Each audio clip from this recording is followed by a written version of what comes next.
you're signing yourself up for a gigantic legal headache, and maybe things, like we talked about, aren't as they appear.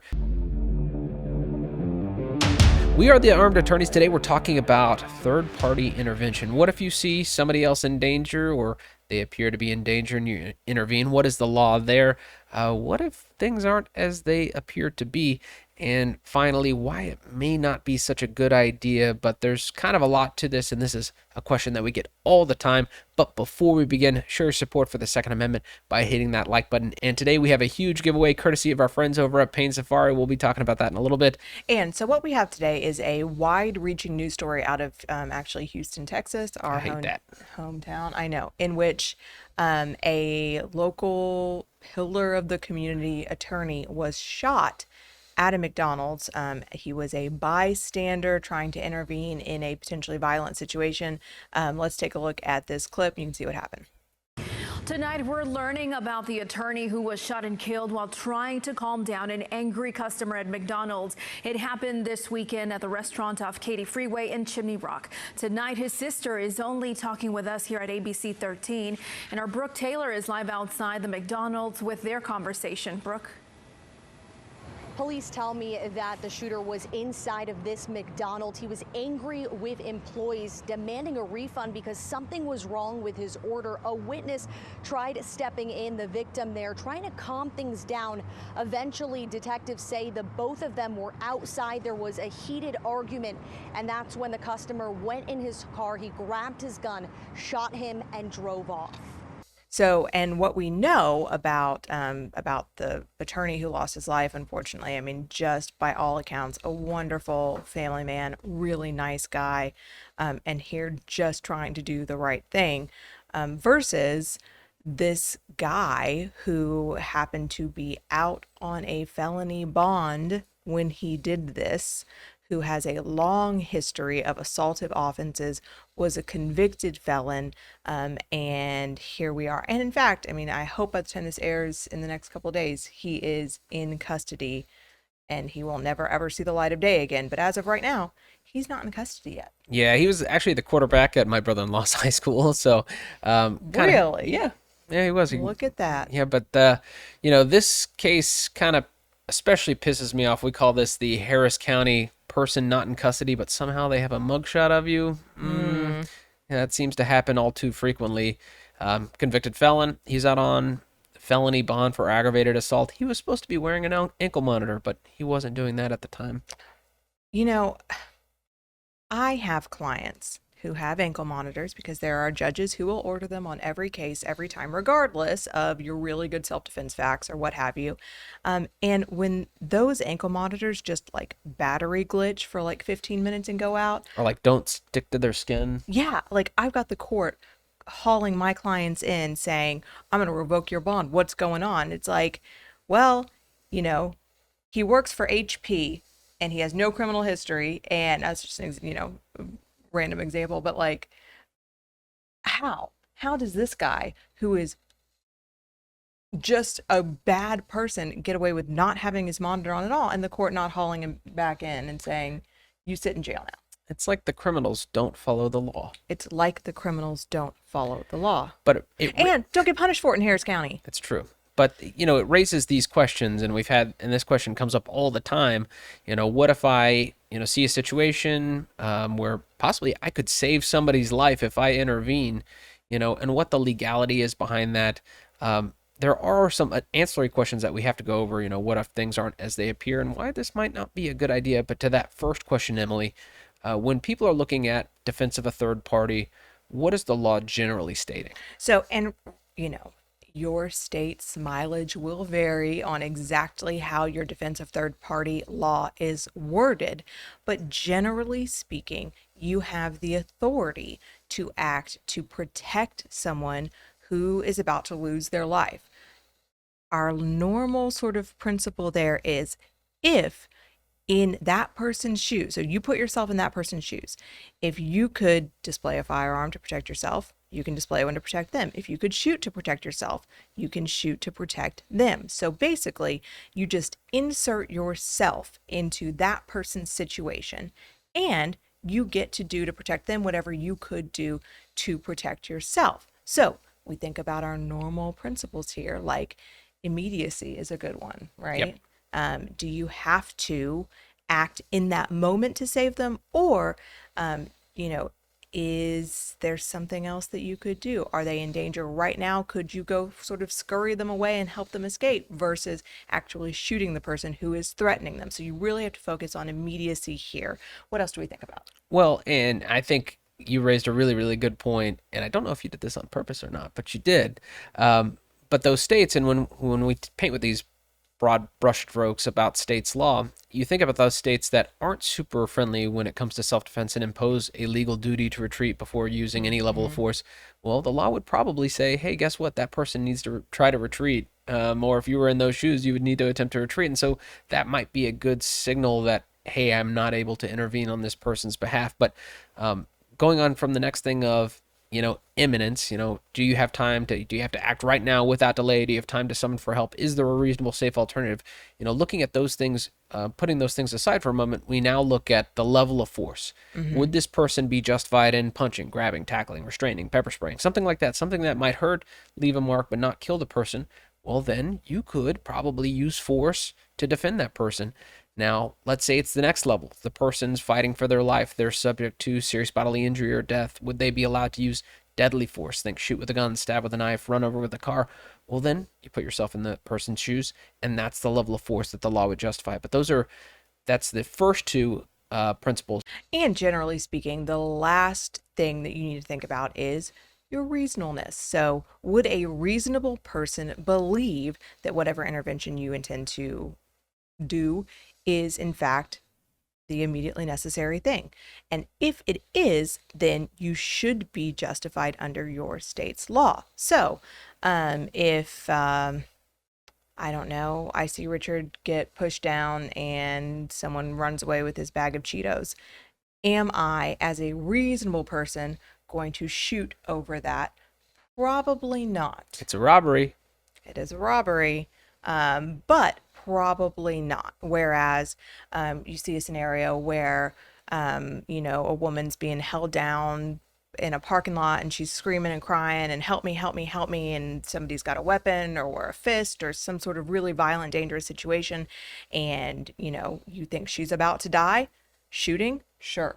A reasonable person is probably going to agree that that is immediately necessary, but you still need to evaluate whether in the overarching kind of scheme of the world, are your actions reasonable? And that's very, very important with our next question here, which is, what if you intervene to help a third party, but the situation is not as you believed it to be, right? So let's say, I'll give you some real examples because we have lots of these real examples. And we had a client once here who ended up, he actually was the good guy in the situation, in that he was transporting his grandson, who was way too old to be having this kind of tantrum, but was having a gigantic meltdown tantrum, did not want to leave the store. And he was just like, come on, bud, we're leaving. And like dragging him, kicking and screaming into his car. A woman saw that it was perhaps a kidnapping in progress, or so she thought. She confronts, she is trying to, physically separate them. Actually, it was our client who ended up pointing the gun in that situation, which you would, at that point, she's trying to kidnap your grandson. That's right. I don't know. It's very messy. These things get very messy.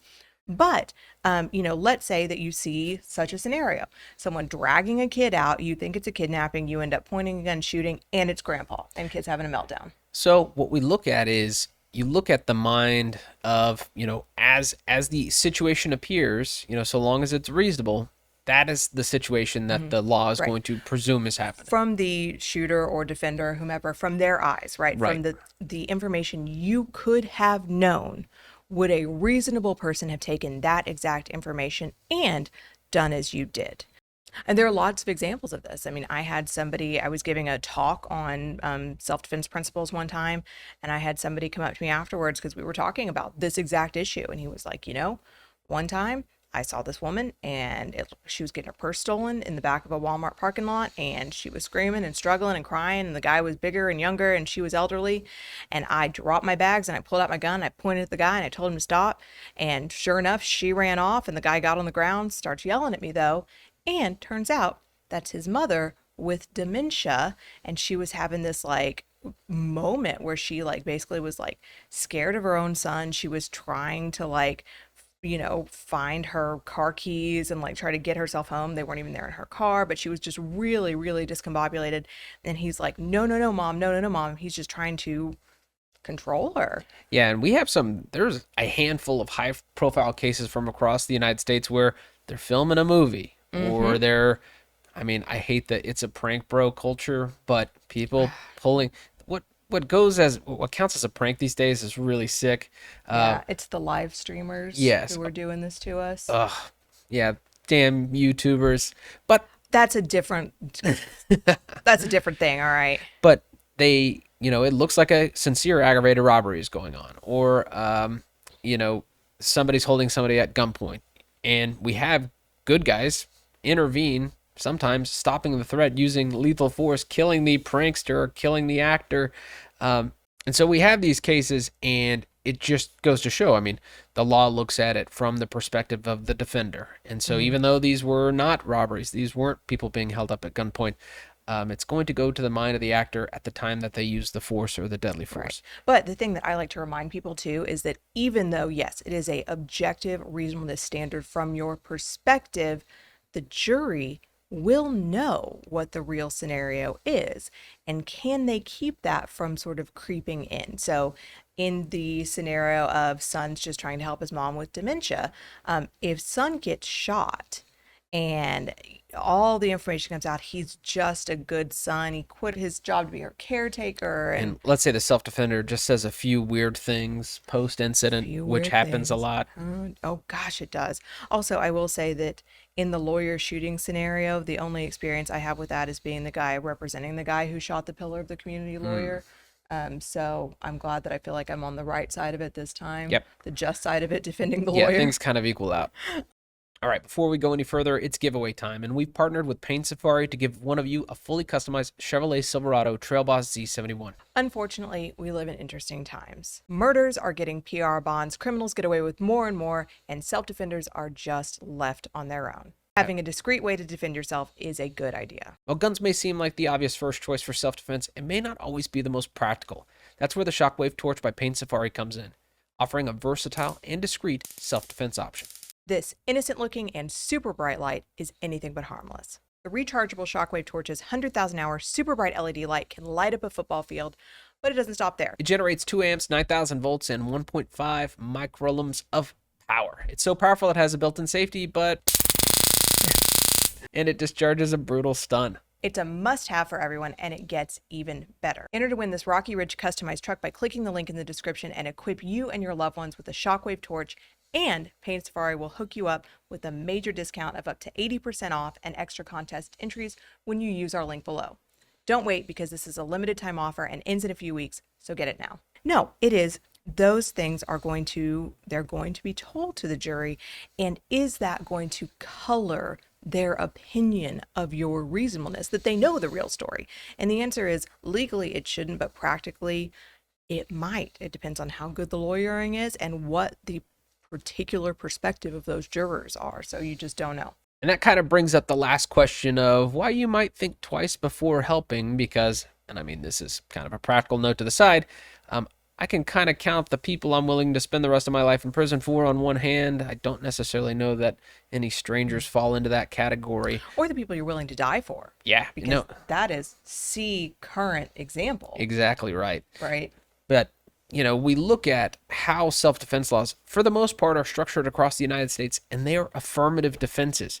That means that you get charged with the aggravated assault, you get charged with the murder, and then the burden is on you, self-defender, to prove and persuade a jury that what you did was reasonable and immediately necessary, and that you used the appropriate amount of force.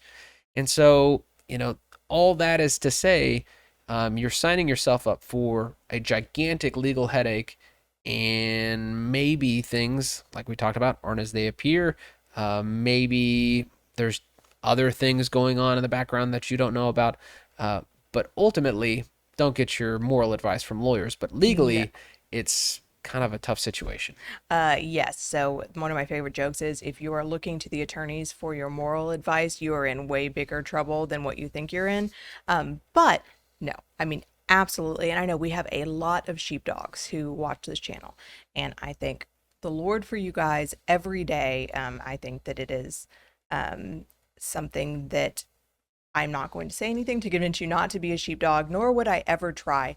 But just bear in mind when you are put in this situation, you have to think about, am I willing to lose my life? Am I willing to lose my house, everything I've worked hard for, leave my family bankrupt while I go to prison? Because in the worst, those are your worst outcomes. And it's not always going to happen in the worst case scenario, but you always have to be willing to risk it if you're going to step in and intervene as a bystander. But I hope this kind of spurs a conversation you have with yourself. What if you found yourself in this situation? But we hope you enjoyed this discussion. If you did, consider subscribing, hitting that like button, and help us fight the anti-2A algorithm by sharing this video. And let us know in the comments, would you intervene as a bystander, or are you a hard no? Until next time, we're the Armed Attorneys.